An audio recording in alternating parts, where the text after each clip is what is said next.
Olá, bom dia. Meu nome é Adelaine. Estou muito feliz de mais uma vez estar com você meditando para juntos aprendermos um pouco mais sobre a palavra de Deus e entender o que Ele quer falar conosco nesse dia. Antes da nossa reflexão, eu quero te pedir uma ajuda. Ajude este canal a crescer, ajuda essa mensagem a chegar para mais pessoas. Então você que está ouvindo, que está vendo esse vídeo, dê um curtir, né? Dê um joinha aí, se inscreva se você não for inscrito no nosso canal e compartilhe essa mensagem com algum amigo, alguma amiga que você acha que vai gostar dessa mensagem. Traz alguém, né? Traz mais um para meditar junto com a gente, porque quase todos os dias temos aqui conteúdos falando sobre o amor de Deus e meditando, né? Fortalecendo a nossa fé dia a dia. Então, se você tem algum amigo, alguma amiga que você acha que precisa desse conteúdo, compartilhe essa mensagem e ajude o nosso canal a crescer para que a palavra de Deus seja cada dia mais conhecida. E voltando aqui à nossa reflexão, Lucas capítulo 23 vai falar a respeito ali da ótica da liderança romana em relação ao julgamento do povo, né, em relação ao julgamento da multidão contra Jesus. Então aqui a gente vê que Pilatos foi o primeiro a receber Jesus e a multidão muito eufórica, revoltada contra Jesus, o acusando de várias coisas, e Pilatos começou a interrogar Jesus, perguntando se ele era o rei dos judeus, e Jesus, em boa parte do tempo, não respondeu às perguntas. A única pergunta que ele respondeu é quando Pilatos perguntou: "Você é o rei dos judeus?" E ele respondeu: "Quem está dizendo isto é o Senhor." E Pilatos começou a interrogá-lo e começou a ouvir também o que os chefes dos sacerdotes diziam, o que a multidão dizia, mas ele não conseguiu encontrar nada que desabonasse a conduta de Jesus, nada que fosse digno de pena de morte. Então, ele acabou ficando ali incomodado com os gritos e o apelo da multidão. E quando ele soube que Jesus era de uma região que era governada por Herodes, resolveu enviá-lo, né, para Herodes, justamente para que essa decisão não ficasse por conta dele, ou seja, ele não teve coragem de agir conforme o senso de justiça que ele teve, né, porque ele já tinha examinado ali a situação e ele mesmo chegou à conclusão de que não havia nada que desabonasse a conduta de Jesus, mas ele preferiu passar essa situação para Herodes. E quando Jesus chegou ali, chegou até a presença de Herodes, o Herodes ele ficou muito contente, porque ele já tinha ouvido há muito tempo falar a respeito de Jesus. Ele tinha curiosidade de saber se tudo que falavam a respeito de Jesus em relação aos milagres era verdade. Então ali na frente dele ele tinha a oportunidade de matar a sua curiosidade, digamos assim, né? Mas, ao contrário do que Herodes imaginou, Jesus não começou ali a mostrar o seu poder, a provar nada para ninguém, né? Porque Jesus entendia que existia um propósito maior e que homem nenhum conseguiria mudar o plano que Deus tinha para ele naquele momento, né? Que era um plano muito maior. E Herodes acabou perdendo ali o interesse, vendo que Jesus não ia fazer demonstrações nenhuma. Então, ele e os seus soldados zombarem de Jesus, o tratarem com desprezo, e começaram ali a zombaria, né? Eles colocaram uma capa luxuosa em Jesus, porém o mandaram de volta para Pilatos. Herodes não tomou nenhuma decisão a respeito de Jesus. E é curioso que aqui no versículo 12 fala: naquele dia, Herodes e Pilatos, que antes eram inimigos, se tornaram amigos. Então eu queria falar um pouquinho sobre este capítulo sobre a ótica de Jesus, do momento que Jesus estava vivendo. Então, sendo ele inocente, agindo o tempo todo pela vontade de Deus, tudo que Jesus fez e realizou foi de acordo com a vontade de Deus, e justamente por causa disso ele estava num momento de muito sofrimento e sabia que mais sofrimento viria pela frente.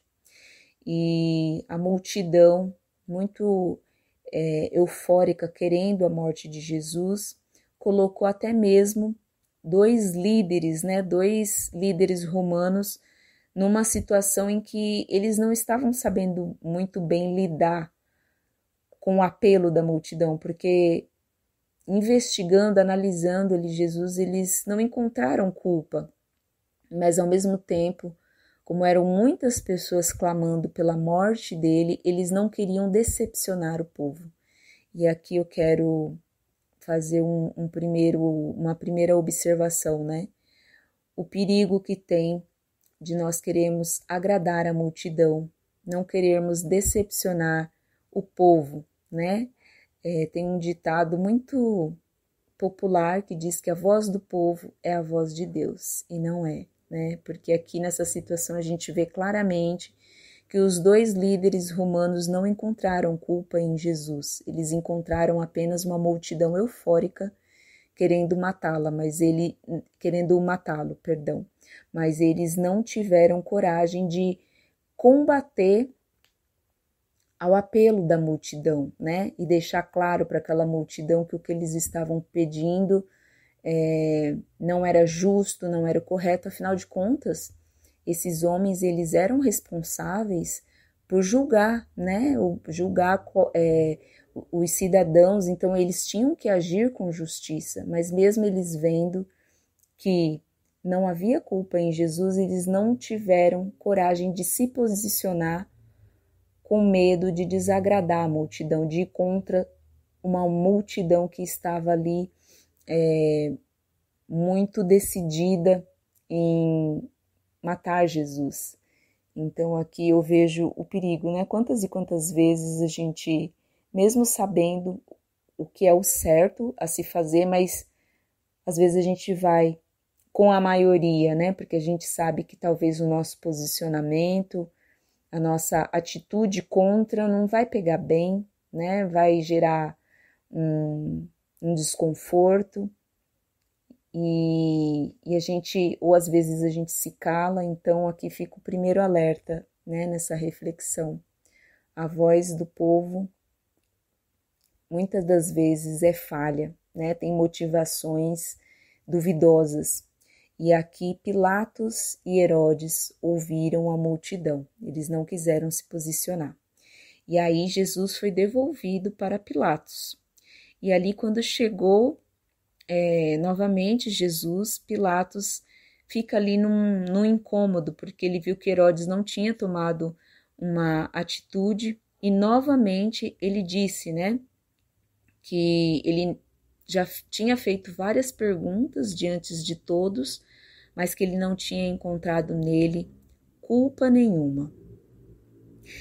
E então aqui falando um pouquinho sobre a ótica de Jesus, né? Imagina que tinha uma multidão ali contra ele, provavelmente muitas pessoas daquela multidão tinham sido curadas, tinham acompanhado os seus sermões, os seus ensinamentos, já tinha visto tudo que Jesus tinha feito, mas era a mesma multidão que estava ali clamando para que ele fosse crucificado, para que ele fosse morto.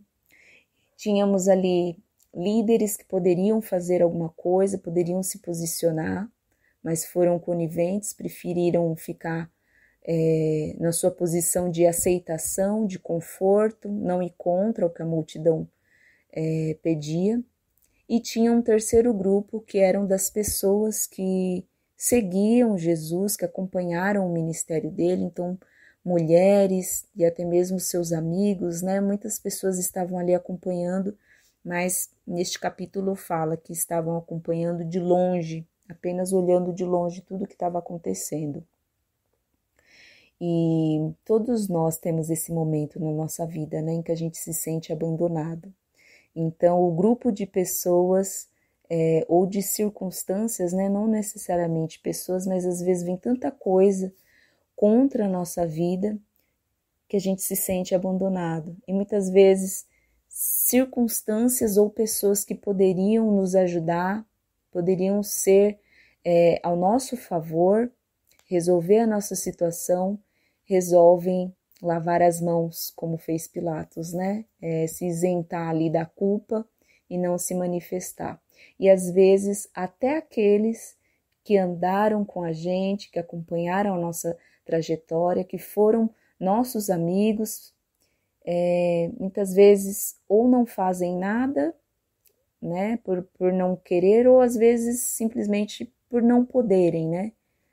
Existem momentos da nossa vida que ninguém pode nos ajudar, as pessoas só podem, no máximo, assistir, e alguns acabam assistindo de longe, nem mesmo de perto conseguem acompanhar. Eu posso imaginar, né, que em várias circunstâncias alguém pode passar por uma situação absolutamente sozinho, nem mesmo seus amigos muitas vezes podem fazer alguma coisa por você.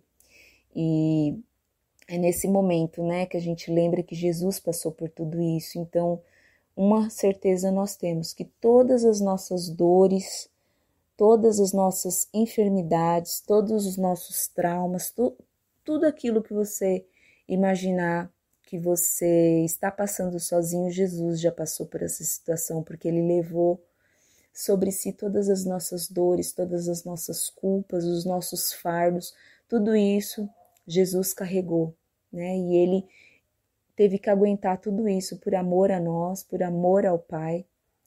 E então, assim, a mensagem que eu queria deixar para você é que, ainda que você se sinta sozinho em alguma circunstância da sua vida, Jesus, ele passou pelo mesmo, ele até mesmo um pouquinho mais na frente a gente vai ver, né, que ele teve a sensação de ter sido abandonado até mesmo pelo Pai, mas o Pai estava todo o tempo ali com ele e Jesus venceu.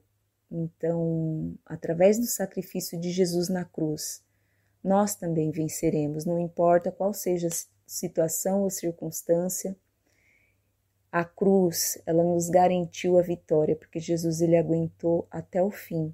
E eu e você, nós temos que olhar para Jesus, temos que olhar para a cruz, e mesmo nos momentos difíceis da nossa vida, quando nós acharmos que nós estamos sozinhos, que nós estamos abandonados, lembre-se que Jesus, ele aguentou tudo isso por amor a mim, por amor a você, mas que ele sabia que homem nenhum conseguiria livrá-lo daquele sofrimento, porque aquilo era a permissão de Deus. E muitas vezes nós passamos por circunstâncias difíceis na nossa vida porque também existe um propósito maior.